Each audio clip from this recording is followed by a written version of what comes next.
Hello, I'm Brigantia Blackbird of Blackbird's Brew. Happy Sunday. If you've been following this channel, you know that on Sundays I like to focus on videos dealing with masculine deities. Last month during August I was focused on Lu, and this month I'm going to focus on Mabon for the obvious reason that the Sabbat in his name is going to be held during this month. So, what we're going to do is we're going to start off with some basic information about the god Mabon, then the role that he plays in mythology, and then as the last part I'm going to discuss aspects of Mabon that I'm personally going to focus on during meditation and pathworking in hopes of gaining a better understanding of this god. So, let us begin. Basic step first. Mabon is also called Mapanos, and both of these names mean sun, and it could actually be a titled as opposed to a personal name. And if you are detecting a bit of Roman influence with Mapanos, you're not far off, because there is evidence that during the time that the Romans were manning Hadrian's Wall in the north of England, that they would actually have a relationship, make offerings to, petitions to Mabon. So, fun fact there. However, despite this Roman connection, Mabon is actually a Celtic god, so Ireland, Wales, most of Britain, and he's associated primarily with the idea of youth and also with music and other artistic endeavors. Another title for Mabon is the Divine Youth, and according to Llewellyn's Complete Book of Correspondences by the author Sandra Keynes, the god Mabon is concerned with the following intentions: animals, specifically with the hunt, darkness, death, freedom, harmony, innocence, justice, the other world, quests, spirits this is in the context of contacting spirits, strength, truth, and of course, youth. Mabon is the son of the goddess Modron, and it is possible that Mabon and the being that we know is Pryderi, who is the son of the goddess Rhiannon and her first husband Quill, could be one and the same. Let's explore that just a little bit. And for this, I'm going to read you a quote from the book Celtic Magic, Transformative Teachings from the Cauldron of Awin by Christopher Hughes, and this is what he had to say. The term Mabon is a medieval Welsh designation for Mapanos, the divine sun, and there's compelling evidence to suggest that the etymology of the word Mabinogi originally meant the collective material pertaining to the god Mapanos. This suggests that the four branches of the Mabinogi are the myths of the Mabon made locality and culturally specific in the guise of Rhiannon and her son Pryderi as facets of Modron and her son Mabon. Pryderi as the Mabon, or divine sun, seemingly meets his death in the final branch of the Mabinogi, only to be replaced by another facet of the Mabon, Lulaw Gifts, who resumes the journey. And that Lulaw Gifts is, of course, the god who we know as Lu, who we spent a lot of time with last month. So interesting stuff, this idea. So once I read that, and I've read this particular book many times, but you know how it is. If you're not specifically focusing on a certain piece of information, it doesn't necessarily make the connections in your mind the way that it should. So as I was rereading it, I then decided to look up the correspondences for both Mabon and with Pryderi. And one of the correspondences, well, two of the correspondences that are associated with both of them are dogs and horses. Now, in Rhiannon's mythology, we see that when she gives birth to Pryderi, very shortly thereafter, he is taken from her. This happens while she's asleep and while her attendants are asleep.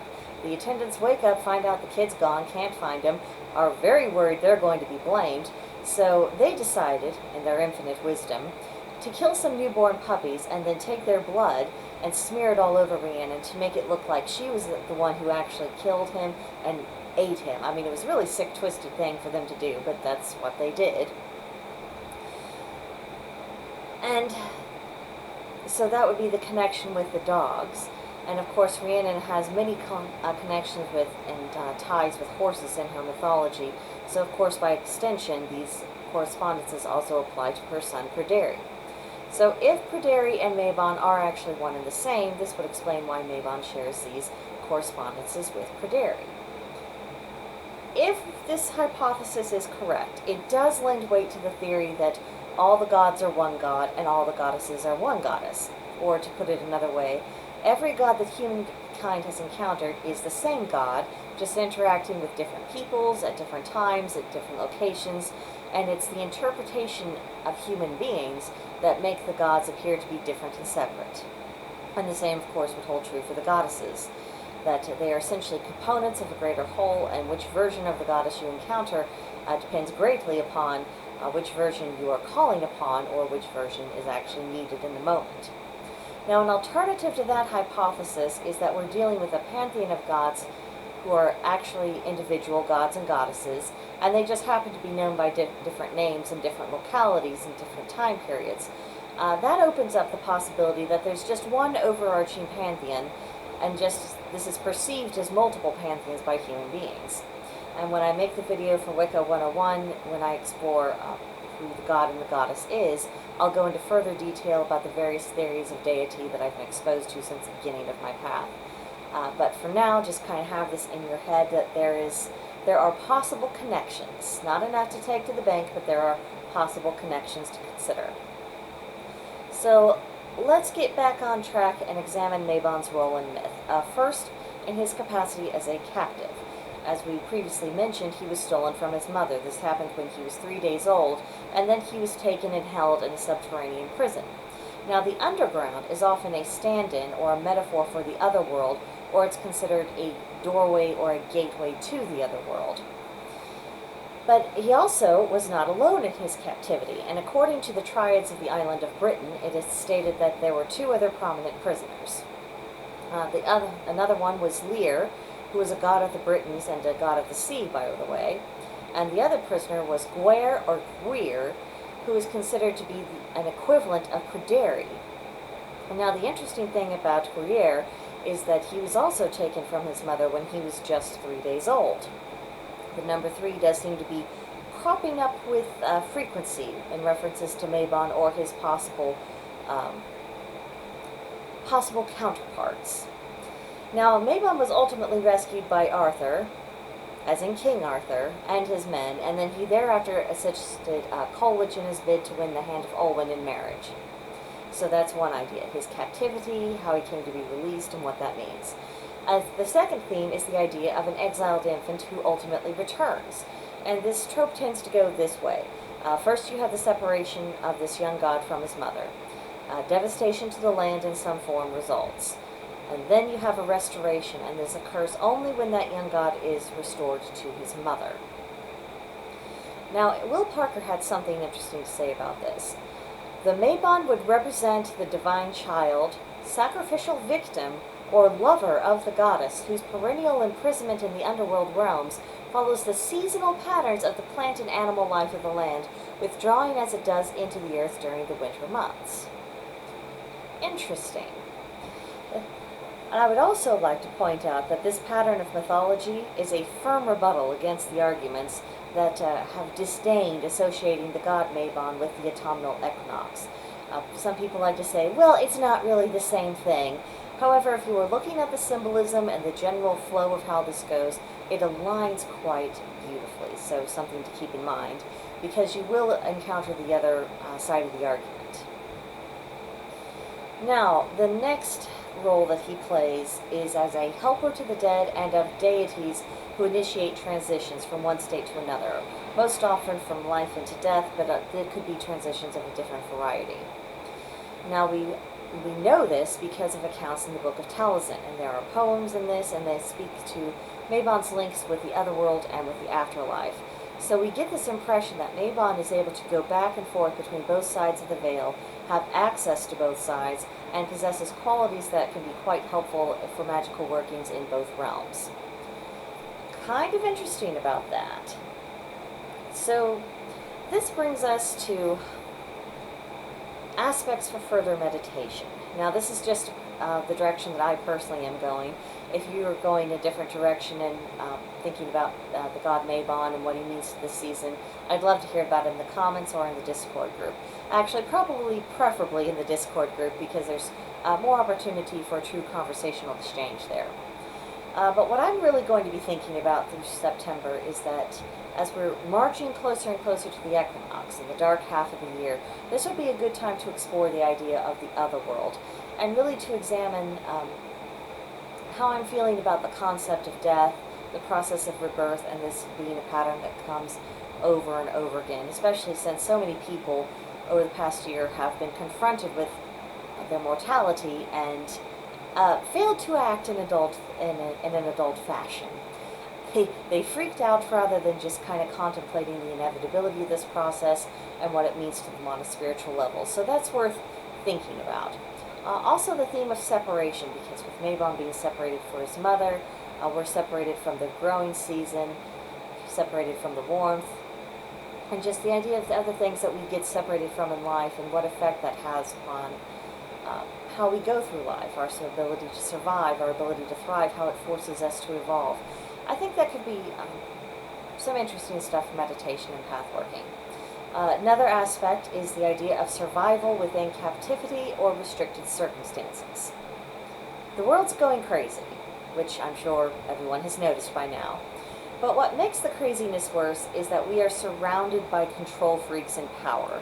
And these people think that no one else has the right to make decisions except for them, and that everyone else is just an unwashed peasant, and they should be grateful that someone is around to crush them beneath their heel. And why aren't they thanking the tyrants for doing so?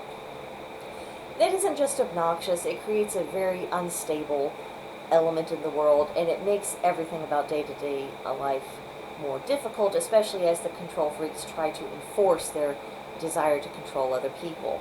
So learning how to survive in the midst of this, and even more importantly, learning how to push back against it. Because, make no mistake, the mindset of these control freaks is criminal, immoral, and anti-human. So learning all these things has special relevance right now, because once people are on this track, particularly if they have power, they don't stop until they meet an unmovable object. Something to also contemplate. The last thing that I'm going to really focus on about the god Mabon is the question of, do the correlations between Mabon, Pryderi, and Gwir, possibly Lu, do they have enough substance to conclude that what we're seeing is essentially the same story about the same being, and it's just being retold over and over again? Or are these separate beings, and what we're seeing is a mythological pattern that repeats through the generations? In either case, the question of what does this mean for a personal belief structure, attempting to relate to this god, connect with this god, how it could affect my practice of the craft, these are all very important and relevant questions. And of course, when things get complicated and messy, and when you can't just look at the mythology and get a straightforward answer, the temptation really becomes to simply just not think about it and, do and think, is at least give lip service to the ideas that other people have around us or what's popular.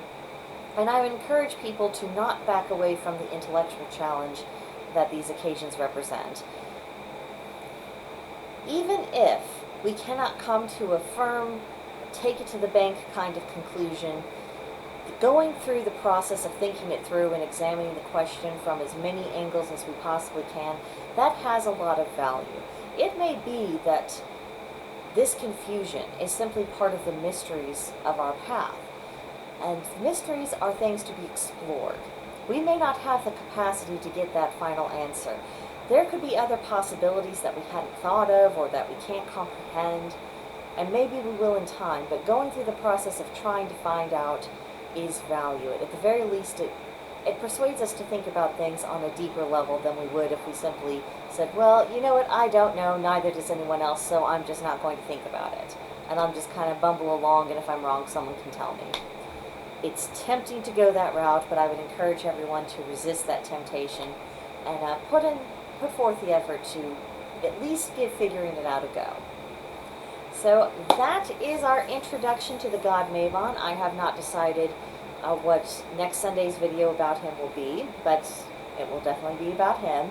And of course, tomorrow I'll be doing an introduction to his mother, the goddess Modron, so I hope you will come back for that. I hope you will also join us at Blackbird's Brew on Discord. There will be an invitation link in the description below. But until then, bye for now. See you in another video.